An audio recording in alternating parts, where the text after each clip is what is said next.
Hey everybody, Qroo here. Welcome to the channel. You know, I recently had a member of my private learning group, the Qroo Spanish Crew, ask me about these two phrases, mejor que and mejor de lo que. They both mean better than. You know, we're going to use them in comparisons, but they're not interchangeable. Thought it was a great question, so I'm going to dedicate a short video to it. Now, I'm just going to start with these, but that's not the whole video, because I'm going to be showing you a pattern of formula so you'll know how to use these correctly. And then I'm going to show you how to actually use that pattern and formula to say other things. So don't turn this off too soon, all right? Let's go ahead and start with mejor que. This is our pattern. Mejor que plus noun or pronoun. What does that mean? If you're following this with a noun or pronoun, this is the one you're going to use, this type of comparison.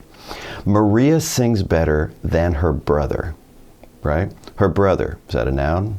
Yes. Don't let the grammatical terms scare you, folks. You know, when you're learning grammar in your own language, it's just kind of annoying, right? But when you're trying to learn another language, it is super, super useful. It's really going to help you learn Spanish, all right? So that is a noun. So we're just going to plug it in. Maria canta mejor que su hermano. That's it, right? It's a pattern. What about a pronoun there? What about if I want to say, Maria sings better than I do? Now in English, I'm popping that do in there, but in Spanish, it's not changing this structure. Maria canta mejor que yo. How about Maria sings better than you do? And we'll do the informal you. Maria canta mejor que tú. Pretty easy, right? Now you can create your own sentences, you know, pop any verbs in there. For example, Maria speaks Spanish better than you do. You want to try that one? Maria habla español mejor que tú. That's not too tough. Let's move on to the next one, our mejor de lo que. This is the formula, the pattern for this one. Mejor de lo que plus verb phrase. We're going to be using this one to compare actions or ideas. I'm going to use my coffee as an example here. This coffee tastes better than it looks. Este café sabe mejor de lo que parece. So we have our de lo que. Now resist the temptation to try to take this phrase, this de lo que, and try to break it down, all right, and be like, okay, days of that, lo que is that which. Don't do that. Just accept it as a set phrase. This is a set formula. It's a pattern. Mejor de lo que plus verb phrase. Now let's look at that sentence there, how it's ending. De lo que parece. Parecer is to seem. And when we're, you know, translating things from English that something is better than it looks or than it seems, this is a great verb for that. In fact, this is actually a great sentence, you know, structure for you to practice with. Mejor de lo que parece.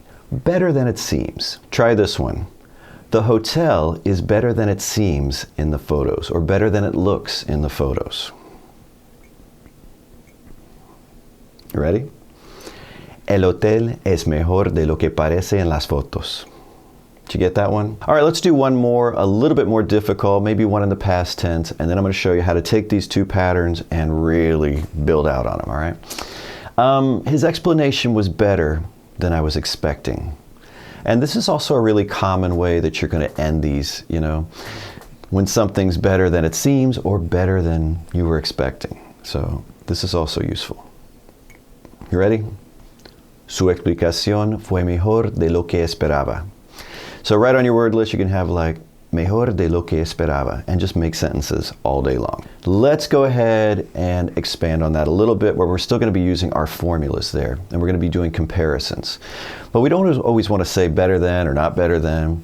So we can actually pop some other adjectives and adverbs in there. For example, we can say that something is más, something like más viejo, older, más rápido, faster. Your house is older than mine, right? We're just popping in, right, our noun pronoun kind of thing. That's all we're thinking about. That's our first formula.